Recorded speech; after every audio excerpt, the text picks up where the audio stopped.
여기까지 하고요. 바른미래당 소식 보겠습니다. 안철수 전 대표 오늘 탈당을 선언했죠. 오전에 기자회견을 했습니다. 발언부터 듣고 오겠습니다. 저는 오늘 비통한 마음으로 바른미래당을 떠납니다. 어제 손학규 대표의 기자회견 발언을 보면서 저는 바른미래당 재건의 꿈을 접었습니다. 저는 제게 주어지고 제가 책임져야 할 일들을 감당하고자 합니다. 이를 위해 제 자신도 알 수 없는 거대한 거친 파도를 정면으로 바라보면서 뛰어들고자 합니다. 네. 그저께 손학규 대표를 만났고 그 이후에 이제 말들이 오갔습니다. 그 이후에 이제 결심을 한 것 같은데 어저께 뭐 최후 통첩해서 어제 그렇죠? 점심 때까지 답을 내놔라라고 얘기를 했던 것처럼 보도가 되고 있습니다. 결국 선택은 탈당이네요.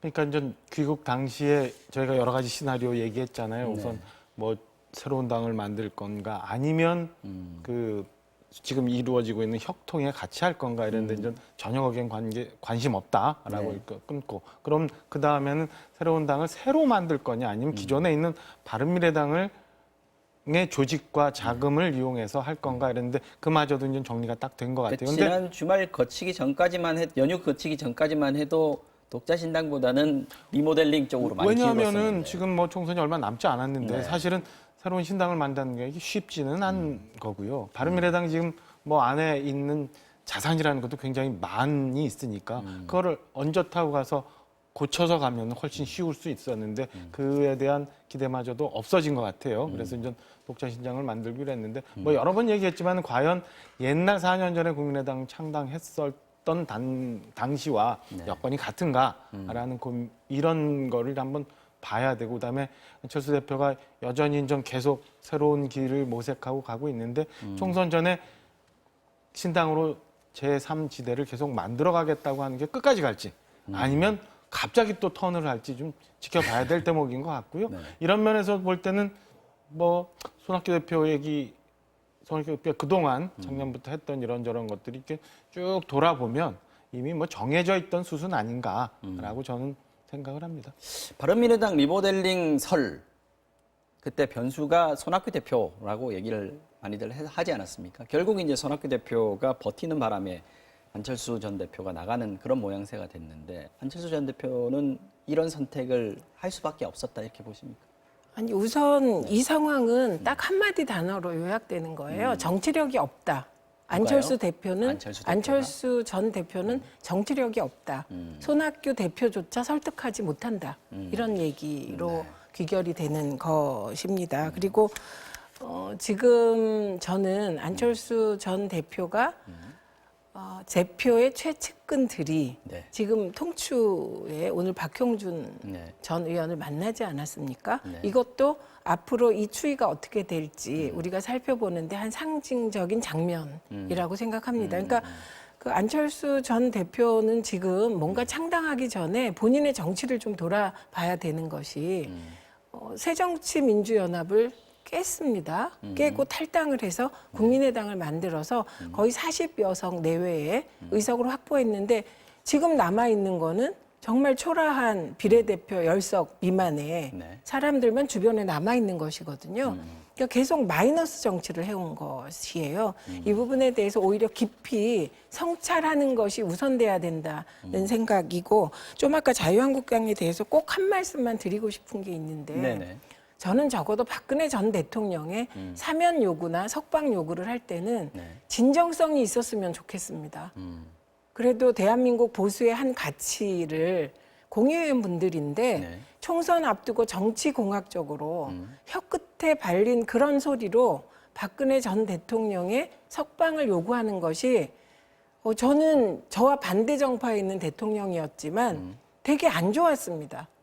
어떻게 정치가 이렇게까지 비정할까. 좀 진정성 있는 말들이 나왔으면 좋겠다 싶습니다. 이게 조금 이따 하라고 뭐 안철수 대표를 두둔하는 건 아닌데 안철수 전 대표와 손학규 대표의 그 행보에 대해서 이해가 안 되는 부분 하면 네. 저는 오히려 이게 손학규 대표가 조금 더 이해가 안 되는 부분이 있어요. 그리고 뭐 예정돼 있었던 거 아닌가라는 생각이 있는데 손학규 대표가 말씀을 너무 여러 번 번복을 했어요. 사실은 추석 때 당 지지도가 10%를 못 넘으면 대표직 물러나겠다 그게 작년 말씀하셨고 얘기였습니다. 그리고 안철수 대표 귀국해서 만약에 당에 오면 나 물러날 수 있다라고 하셨는데 그마저도 이렇게 됐어요. 근데 이게 1년 전으로 좀 돌아가 보면 대충 정리가 되는 것 같아요. 1년 전에 이제 손학규 대표 단식하세요.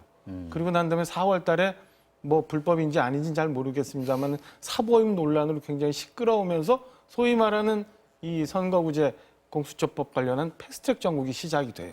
그리고 이제 가을 정국 들어가면서 알 수 없는 4+1 체제가 이제 시작이 돼서 이제 이런 법들이 처리가 됩니다. 이런 일련의 과정을 쭉 보면 손학규 대표께서 바른미래당 대표로서 바른미래당을 안고 가고자 하는 길과 네.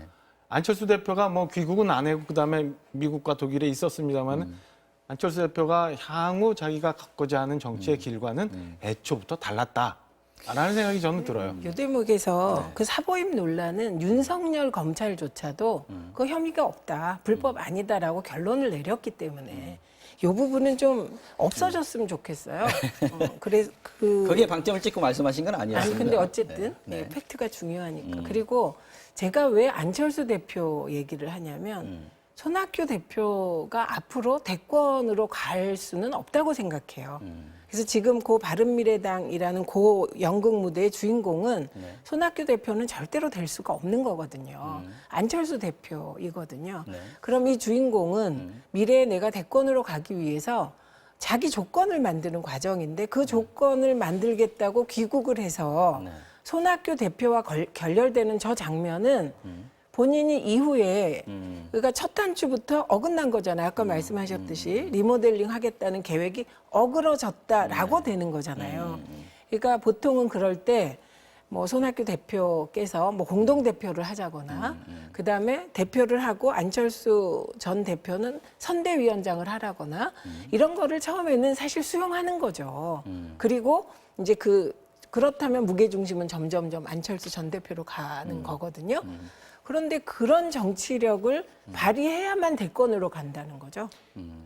어쨌든 탈당을 했습니다. 탈당을 하면 그러고 나면 이제 안철수 전 대표는 어떻게 할 것인가. 지금 신당 만드는 일, 뭐 내가 신당 만들겠다라고 지금 명확하게 얘기는 하지 않았습니다만 결국은 신당을 창당할 수밖에 없는 거 아니겠습니까? 그런데 지금 상황이 안 좋아요. 시도할 거라고 보여져요. 그리고 이제 기존에 어쨌든 안철수 전 대표를 지지했던 많은 사람들이 있고 기존에 바른미래당 당원들이 몇 분이나 남아 있는지 모르지만 이분들의 이제 거취도 봐야 되니까 신당을 창당하는데 조직적인 면에서 뭐 크게 어렵지는 않을 거라고 보여지는데 나머지 형태들이 어떻게 되느냐. 그러니까 아까 뭐 잠깐 말씀드렸지만은 4년 전 국민의당을 창당했던 것 때와 같이 그 호남에서의 어느 정도의 지지가 있느냐.